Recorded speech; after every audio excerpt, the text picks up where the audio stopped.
Então, bom dia a todos e todas. Eu aceito boa tarde. Bom, primeiro, parabenizar o Milton Leite de seguir o regimento, né?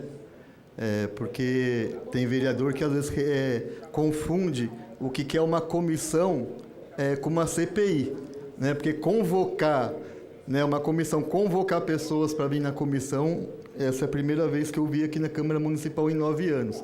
Mas a gente tem um presidente atento ao regimento e ele soube fazer a correção formalmente aqui, né?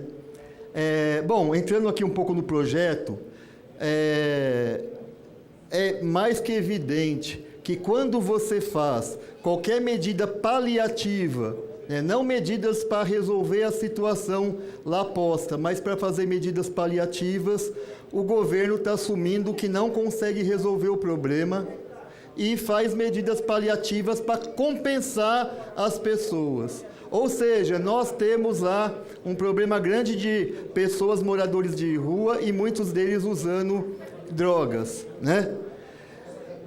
Depois do governo Haddad, que era o Braços Abertos, quais são as políticas públicas desenvolvidas pela Prefeitura Municipal de São Paulo, por esse governo que está aí, para resolver aquela situação? Nenhuma. E aí, as medidas paliativas começam a vir de várias maneiras. Então, primeiro, pega a Praça Princesa Isabel, que é uma praça aberta, transforma em um parque, porque aí ela vai ficar fechada, e aí você evita que as pessoas em situação de rua permaneçam ali. Ué, mas essas pessoas não somem no ar, elas podem não estar ali, mas vão estar na rua do lado, vão estar no quarteirão ao lado, vão estar em qualquer outro lugar ali no pedaço, só não vai estar ali. Então, uma medida paliativa que não consegue resolver o problema de forma nenhuma. E aí vem agora esse projeto, que falou que, olha, então, para compensar, vamos pegar e isentar as pessoas de IPTU, né?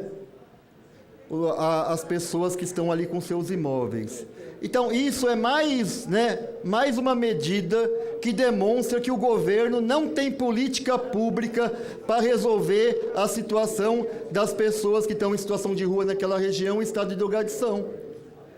Não tem uma política intersecretarial que dê conta, porque o governo nem pensar nisso está pensando. Então, na hora que o governo faz esse tipo de proposta, é até perigoso para as pessoas que estão morando lá, porque ela está falando assim para os moradores no seguinte recado: olha, eu não vou resolver o problema, mas não se preocupe, eu vou dar uma isenção de IPTU para você, ou de 100%, ou agora pode ser de 100% ou 50%, depende da sua localidade.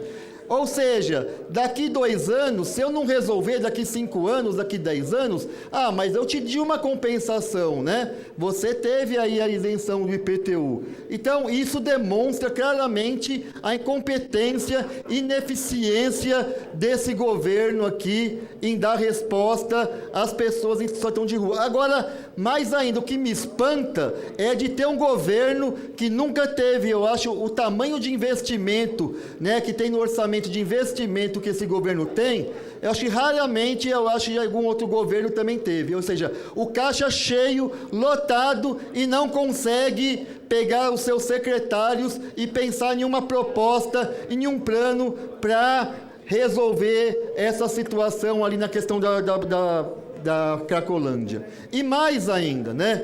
É claro que a gente veio aqui e reclamou: por que só esses imóveis? Por que não os imóveis do lado também que são impactados? Por que não fazer uma isenção escalonada? E é claro, o governo fez isso.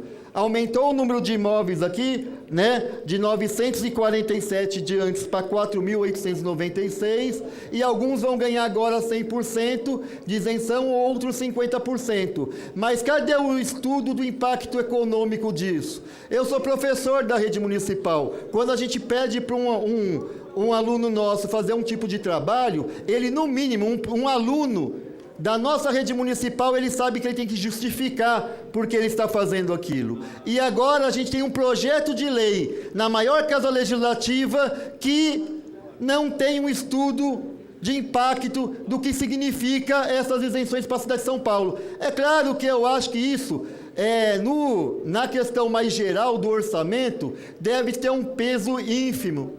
Mas o problema é que um projeto desse, né, tem o dever de ter esse estudo de impacto financeiro para a gente aqui saber. Então, a gente vai estar votando aqui hoje sem saber o impacto. E mais, quais são os critérios que fizeram essas 4.896 casas ter algum tipo de isenção? Se eu perguntar aqui para qualquer vereador que está aqui agora sentado, não vai saber. E não vai saber não é porque é culpa do vereador, é porque esses critérios não estão colocados no projeto. Quer dizer, esse é o tipo de governo que a gente tem no município de São Paulo. Né, coloca projeto aqui extremamente eleitoreiro, porque a imprensa e a sociedade está cobrando o prefeito sobre medidas sobre a Cracolândia, e aí, como não tem nenhuma medida, traz essa medida de isenção para dar uma resposta à sociedade. É lamentável a gente ter um governo tão fraco nessa cidade de São Paulo. Muito obrigado.